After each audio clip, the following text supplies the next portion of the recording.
Sir सबसे पहला सवाल ले लेते हैं। ये किंजल पटेल जी का सवाल हमारे पास आया हुआ है। बहुत बड़ा सा सवाल है। मैं एक बार थोड़ा सा पढ़ लेता हूँ क्या कुछ लिखा है इन्होंने। लिख रहे हैं, could you please help me solve my queries. Okay, ठीक है। पोर्टफोलियो इनका देख लेते हैं। 2 पोर्टफोलियो हैं, may be husband and wife. Okay, दोनों लोगों ने अपने अपने पोर्टफोलियो को यहाँ साझा किया है। पहला हस्बैंड का है, बंधन लार्ज कैप और मिड कैप वाला है। इसमें 4,000 रुपये महीना लगा रहे हैं सर। HSBC वैल्यू फंड है, 5,000 रुपये महीना लगा रहे हैं। Invesco India small cap fund है, 6,000 रुपये महीना लगा रहे हैं। Nippon India growth mid cap fund है, 5,000 रुपये महीना लगा रहे हैं। HDFC फ्लेक्सी कैप फंड है, 4,000 रुपये महीना लगा रहे हैं। ICICI prudential pharma health care and diagnostic fund है, 1,000 रुपये महीना इसमें लगा रहे हैं। टोटल 25,000 रुपये महीना की सिप ये चल रही है। ये हस्बैंड की है। अब वाइफ की बात कर लेते हैं। I think SBI Contra fund है, 4,000 रुपये महीना लगा रहे हैं। बंधन स्मॉल कैप फंड 6,000 रुपये लगा रहे हैं। पराग पारिक फ्लेक्सी कैप 8,000 रुपये लगा रहे हैं। क्वांट स्मॉल कैप 4,000 रुपये लगा रहे हैं। HDFC मिड कैप 8,000 लगा रहे हैं। टोटल 30,000 की ये भी इनकी SIP चल रही है। तो ये 2 पोर्टफोलियो हैं सर। अब एक बार पढ़ लेते हैं क्या कुछ लिख रहे हैं। लिख रहे हैं, we started the investment since 2021 and my current age is 37 year. Okay, our plan is to invest for next 15 years. We are able to manage 10% to 15% step up every year. Okay, अगले line में इन्होंने लिखा है, my spouse is also having approx 5,000 month in HDFC NPS fund for tax saving. We both are having company EPF fund approx 20 lakh. Both are also covered for corporate term policy, 6x the CTC till retirement. Okay. इसके अलावा our current portfolio is about 32 lakh. In addition, we also invest in PSU and large cap equities. Approx 2 lakh per year का यहाँ भी हिसाब है। Our goal is to build 10 crore, 10 crore का ये portfolio अपना कॉर्पस जमा करना चाह रहे हैं इन पोर्टफोलियो के ज़रिए।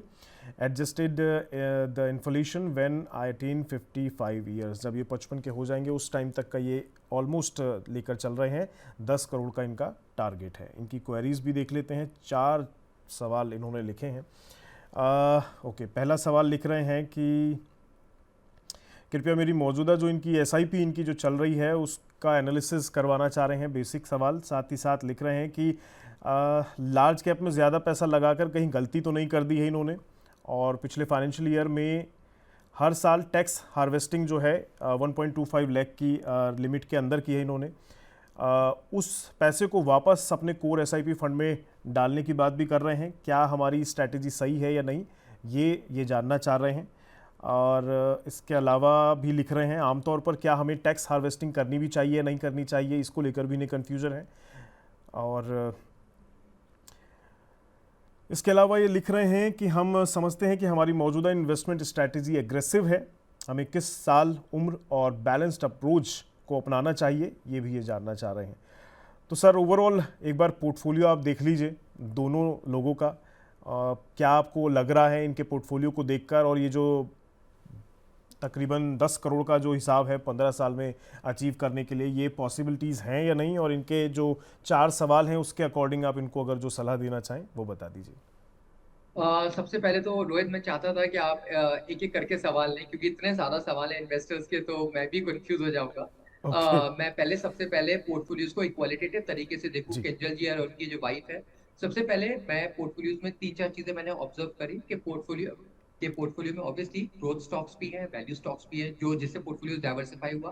पोर्टफोलियो जो है वो डिफरेंट डिफरेंट कैटेगरीज में कैटेगराइज्ड है, like flexi cap, mid cap, multi cap, small cap. So that is a good point. और जो पोर्टफोलियोज में है, एक एक रिक्विजिट मात्रा है हर एक कैटेगरी में, जिसके कारण वो किसी भी कैटेगरी में ओवर कॉन्सेंट्रेशन नहीं हो पा रहा है पोर्टफोलियो का। That is also good thing. So Kinjal ji, first of all, that is a very good strategy what you have actually adopted, क्योंकि in a period of time जैसे आपको एक संशय हुआ कि क्या लार्ज कैप में इन्वेस्ट करके उन्होंने ठीक किया, तो मैं बताना चाहता हूँ, और ये एक बहुत ही जेन्युइन क्वेरी है जो इन्वेस्टर्स की आती है। जब भी आप इन्वेस्टमेंट्स करते हैं, you do it from a long term point of view. अगर आप इस समय mid cap and small cap का इंडेक्स देखें, yes of course it is trading at an all time high, और जो लार्ज कैप है वो आज भी 7 से 10% अपने ऑल टाइम हाई से गिरा हुआ है।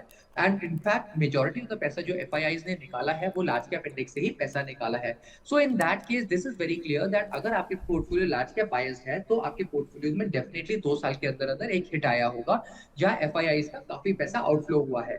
But yes Kinjal ji, you should understand one thing कि जब भी आप अपना पोर्टफोलियो कंस्ट्रक्ट करते हैं उसमें जो core part of the portfolio है वो क्वालिटी स्टॉक्स होता है जो over a period of time एक अच्छे रिटर्न्स देता है। So in that case I will suggest you that अगर आपने लार्ज कैप के अंदर इन्वेस्ट किया है ऑलमोस्ट 22 से 30% का portfolio, so that is actually a good way of protecting your portfolio and giving quality stocks to your portfolio. Point number 1। Point number 2, जिस तरीके से आप स्टेप अप कर रहे हैं अपने SIPs, this is also a good provision, क्योंकि step up करने से आप अपने इन्फ्लेशनरी प्रेशर से एंड स्ट्रॉन्ग कंपाउंडिंग दोनों को आप अचीव कर सकते हैं। That is also good good strategy. मैं मान के चल रहा हूँ कि 45,000 की टोटल सिप्स है जो जा रही हैं और आप 10% से स्टेप अप करना चाह रहे हैं। मैं मान के चल रहा हूँ कि 12% का एक सीएजीआर रिटर्न्स है जो आपके पोर्टफोलियोज में अचीव हो सकता है, which is the 10 years rolling returns also of India. और पोर्टफोलियो में अगर 15% के हिसाब से 15 साल के लिए अगर आप इन्वेस्ट करते हैं तो मुझे लगता है आप ऑलमोस्ट 3.72 करोड़ का एक इन्वेस्टमेंट है जो आप अचीव कर पाएंगे over a period of 10 years. मैं Kinjal ji, I would just suggest you one thing that this is only for the informative purpose, और आप अपने फाइनेंशियल एडवाइस से एक ब्रीफ डिस्क्रिप्टिव वे में आप बात कर सकते हैं। अगर आपको अपने पोर्टफोलियोज, उसके एनालिसिस, डिफरेंट कैटेगरीज, आपका आपकी प्लानिंग, इसमें अगर कोई भी क्वेश्चन है तो मुझे लगता है ऑन एन एवरेज दैट इसके अलावा आपके पास जो ईपीएफ है, इस तरीके से आप इन्वेस्ट भी कर रहे हैं, अपने पोर्टफोलियो को डाइवर्सिफाई कर रहे हैं फिक्स्ड इनकम इंस्ट्रूमेंट्स, तो वो भी एक अच्छा तरीका है जहां डिस्पाइट द फैक्ट कि अगर पोर्टफोलियो में रिटर्न्स नहीं आ रहे हैं और अगर ईपीएफ का या किसी का भी फिक्स इंस्ट्रूमेंट का अगर 7 से 8% का रिटर्न है, so that is also good way of diversifying और hedging your risk and at the same time getting good returns out of your portfolios as well. So Kinjal ji, I wish you all the best. जिस तरीके से आप invest करें आप करते रहिए, long term के होराइजन से आप इन्वेस्ट कीजिए, 10% का स्टेप अप कीजिए, और जिस तरीके से आप ग्रोथ एंड वैल्यू में एंड डिफरेंट कॉन्सेंट्रेशन में अगर आप अपने पोर्टफोलियोज को रख रहे हैं, सो that is a good buying strategy. And last but not the least, which is the most important thing, is that आपकी डिसिप्लिन इन्वेस्टिंग स्ट्रेटजी या टूल एक बहुत इंपॉर्टेंट होगा आपको अपने गोल्स को अचीव करने के लिए। So I wish you all the best and Kinjal ji, you should proceed head so that आपका पोर्टफोलियो पूरा 360 डिग्रीज कॉम्प्रिहेंसिवली डाइवर्सिफाई भी रहे। राइट। तो किंजल जी, चीज़ें आपको क्लियर हो गई होंगी आई थिंक।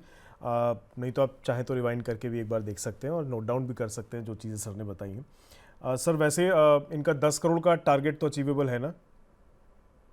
ठीक है, मैंने उनको एसआईपीज के माध्यम से बताया कि ऑब्वियसली जो उनका जो एक 45,000 की एसआईपीज है वो ऑलमोस्ट 3.7 टू ऑलमोस्ट 4 करोड़ के आसपास का एक लमसम एक अमाउंट जमा कर देगा।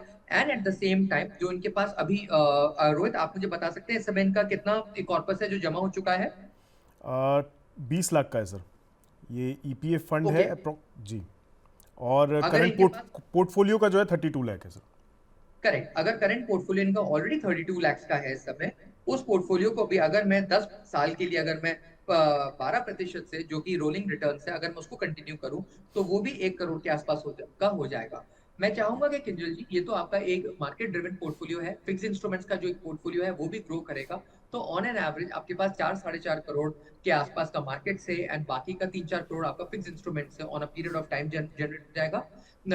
और अगर लेट्स से अगर आप अपनी एसआईपी की राशि को बढ़ाएं तो that will also be a good way जहां आप अपने गोल को अचीव कर सकते हैं in a shorter duration of time. So Kinjal ji, that is all from my side. I wish you all the best और अपनी डिसिप्लिन इन्वेस्टिंग को कंटिन्यू करते रहिए। तो किंजल जी, मेन और इम्पॉर्टेंट चीज़ यही है कि आपको स्टेप अप करने की बहुत इसमें ज़रूरत रह सकती है।